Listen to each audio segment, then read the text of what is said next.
nació usted, maestro? Nací en la Ciudad de México en los lejanos años de 1926. Oiga, ¿y cómo fue que se interesó en la pintura? Bueno, la pintura, yo era un habitante del centro de la ciudad y mi madre había muerto dejándome cuando tenía yo 2 años. Sí. Y entonces me cuidaron mis hermanos mayores y mis hermanas mayores. ¿Alejandro lo cuidaba? Mi hermano Alejandro tenía el cuidado de me llevó a ver las pinturas recién hechas por José Clemente Orozco. Yo ya tenía noticia del arte. Después, Hermilo Abreu Gómez era mi maestro de literatura en la secundaria y él me llevó casi de la mano al taller de gráfica popular. ¿Él fue el que escribió Canek? Es el que escribió Canek. Que es una de las obras más leídas en la literatura mexicana, ¿no? Pues que sí, tiene millones de reproducciones. Era un ser encantador así. Formalmente, ¿cómo ingresa a la pintura? Formalmente, ya en esos mismos años me inscribo en la escuela de San Carlos, un poco después ya no sé en qué fecha, pero después se crea la escuela de Esmeralda. Me doy cuenta de que en la escuela de San Carlos de la universidad no nos atendía a los varones el profesor, solamente atendía a las muchachas. Y supe de la creación de la escuela de Esmeralda y me cambié a la Escuela de Bellas Artes recién creada, y con la suerte de que la escuela era muy modesta y allí en el mismo salón donde me daba clase el maestro, ahorita se me fue el nombre, llegó Frida Kahlo. ¿Como alumna o maestra? Como maestra. Ella no era famosa ni nada, pero era hermosa, era la esposa de Rivera, llegó con flores y frutas para que pintáramos y para que pintaran sus alumnos, pero yo, que estaba en el mismo espacio, al poco rato ya era más alumno de Frida Kahlo que de mi maestro, ¿verdad? Entonces me vine a Coyoacán. ¿Y cuántos fueron Éramos como 10 o 12. 10 o 12 los que fueron a las clases particulares. A las clases a venir a la Casa Azul, a instalar. ¿A la Casa Azul? Sí, allí en una casa llena de misterio, con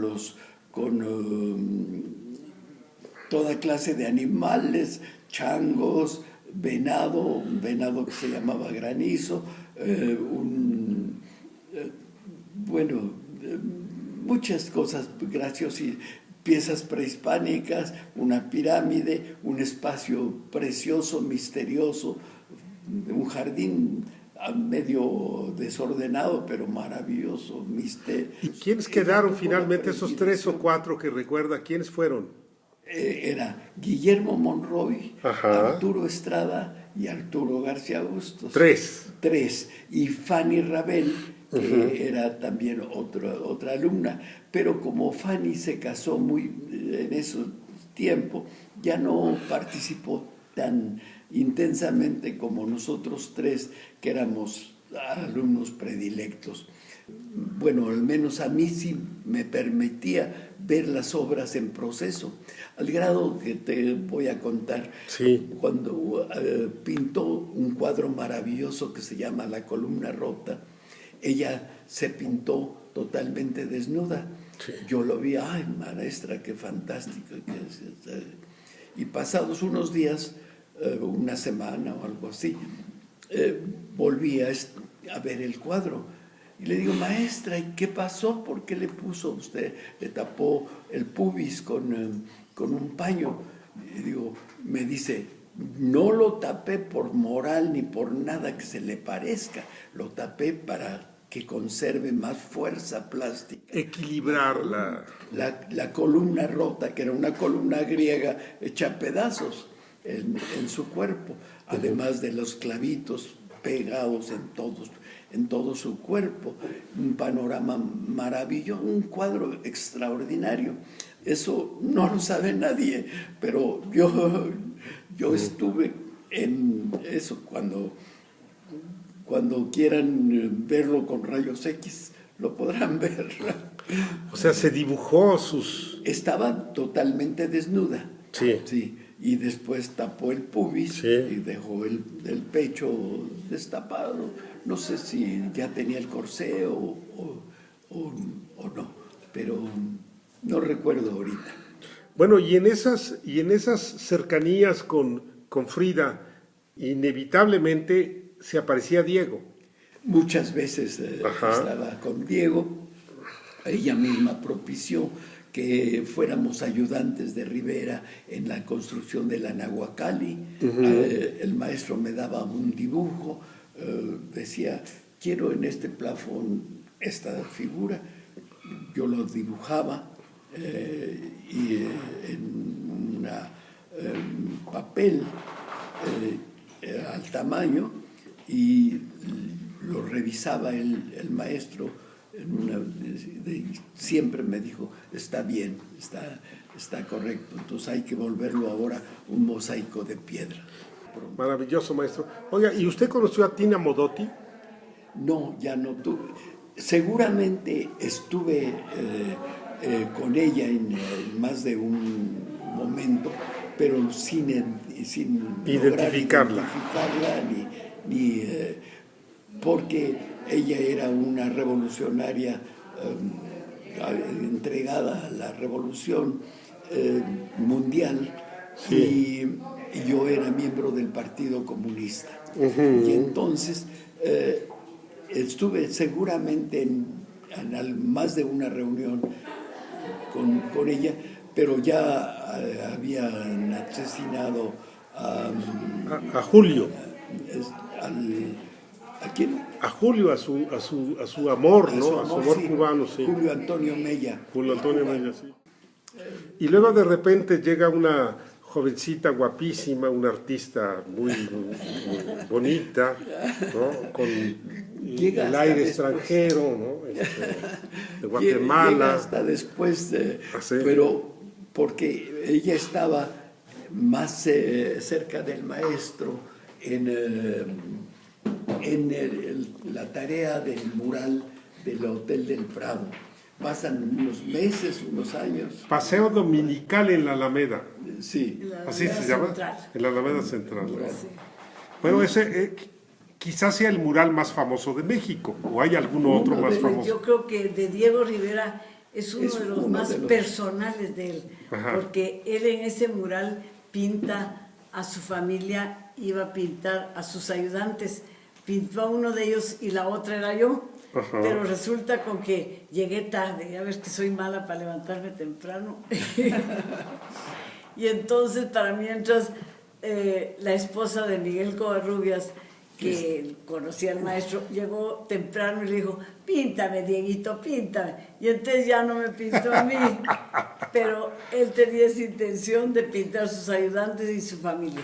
Y pintó a Lupe Rivera con el bebé que acaba de nacer, luego a Ruth, que todavía no se casaba, a Lupe Marín, que había sido su esposa, y a Frida, que era su gran amor.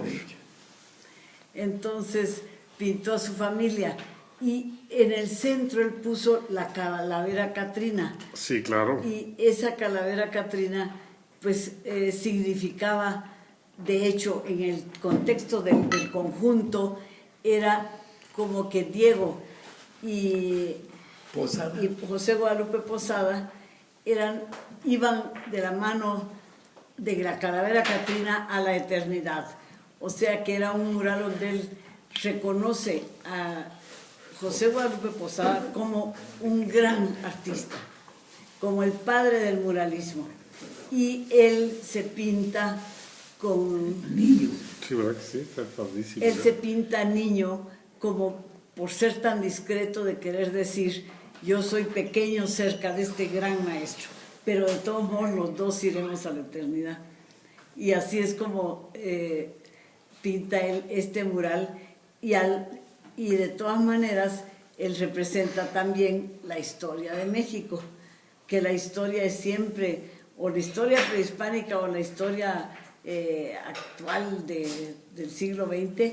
Para él era importante que aparecieran en los murales. Entonces pinta ahí desde la Inquisición, que fue la época después de los paseos dominicales en la Alameda Central, y luego al final pinta el momento actual, que era Miguel Alemán y Ávila Camacho.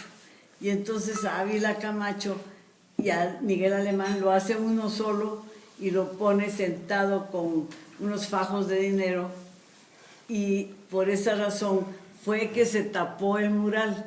No fue por la frase Dios no existe, porque la frase Dios no existe la había pintado él desde el principio, y en cambio tapan el mural cuando él lo termina.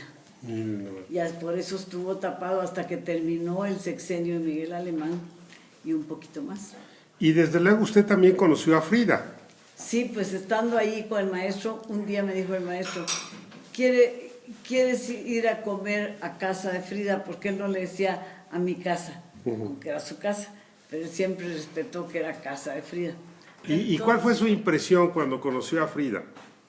Pues cuando conocí a Frida, pues, entramos buscándola por todo el museo, y por la Casa Azul, y no la encontrábamos.